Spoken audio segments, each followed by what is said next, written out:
I had always trusted my wife, Melissa, without question. We'd been married for over a decade, had 2 kids, and built a life that seemed solid from the outside. Friends admired us, neighbors envied us, and even I felt proud of the family we had created.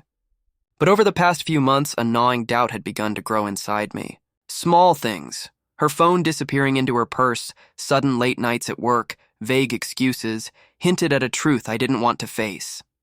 It started with curiosity, then became suspicion, and finally fear. I loved my children more than anything, but something kept whispering in my mind. What if they weren't mine? The thought was unbearable, but I needed to know the truth. I ordered a DNA test for the kids quietly and without telling Melissa. The results arrived on a Friday afternoon. I stared at the paper, my heart pounding as I read the numbers. Neither of the children was biologically mine. My stomach dropped, my hands shook, and for a moment I couldn't breathe. The woman I had loved, the mother of my children, had been cheating on me. The betrayal wasn't just emotional, it had altered the very foundation of my life. I felt a mixture of rage, grief, and disbelief. I thought about confronting her immediately, screaming, demanding answers. But something deeper inside me urged patience. If she was brazen enough to betray me so thoroughly, then leaving her to reveal herself would be the ultimate revenge. I decided to watch and wait. That evening, I returned home early under the pretense of an early night from work. I knew she had plans, or so she thought, and I wanted to catch her in the act. I entered the house quietly, listening for the familiar sounds that would confirm my suspicions. Within minutes, I heard a voice, low, intimate, unmistakable. I followed it, my heart pounding in my chest, and froze. There she was, Melissa, in our bedroom with another man. The scene was undeniable. Time seemed to stretch as I watched, my jaw dropping, the betrayal burning into my memory. All the lies, the smiles, the years of supposed trust, they collapsed into a single undeniable moment. She hadn't even tried to hide it this time. I didn't storm in. I didn't shout. Instead, I documented everything, phone out, recording the evidence I would need.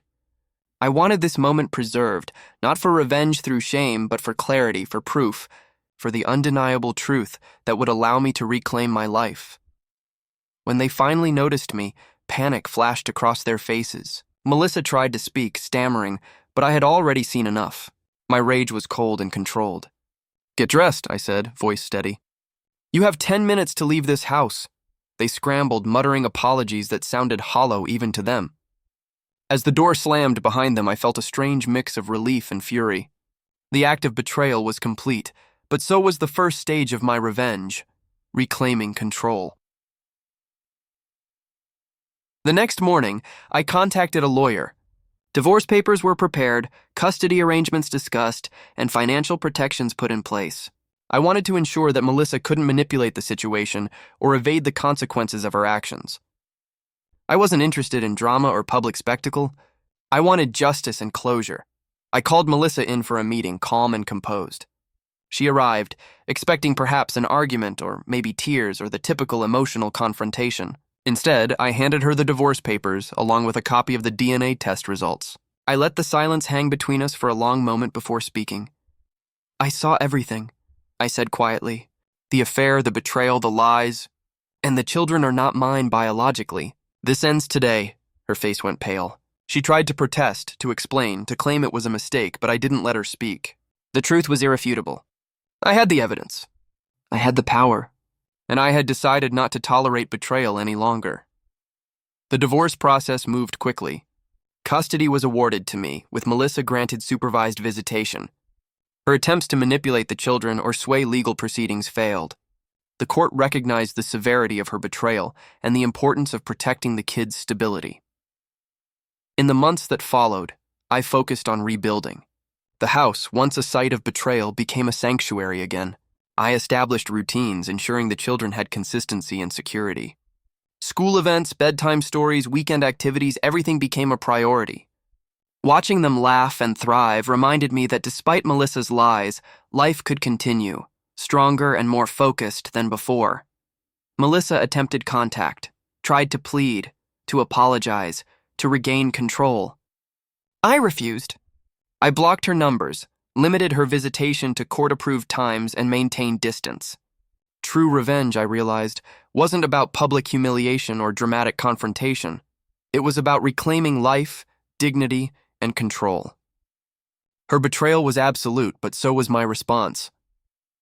The affair partner faded from the picture, leaving Melissa to confront the fallout alone. Socially, her reputation suffered. Professionally, she faced whispers and skepticism from colleagues aware of the scandal. And personally, she lost the family she had pretended to love and the trust she had taken for granted. Through it all, I remained calm. My focus was on my children and myself. My peace, stability, and dignity became my triumph. The act of catching her red-handed, combined with the DNA test, had given me the ultimate clarity and leverage. Her betrayal could no longer dictate my life or my family's future. Looking back, the experience taught me harsh but necessary lessons. Betrayal can strike deeply and unexpectedly, but the way you respond defines the rest of your life. I could have reacted with anger, chaos, or violence, but I chose deliberate action, calm resolution, and legal empowerment. By documenting the truth and enforcing boundaries, I protected my children, reclaimed my dignity, and ensured Melissa faced the consequences of her choices. Today, the children and I thrive.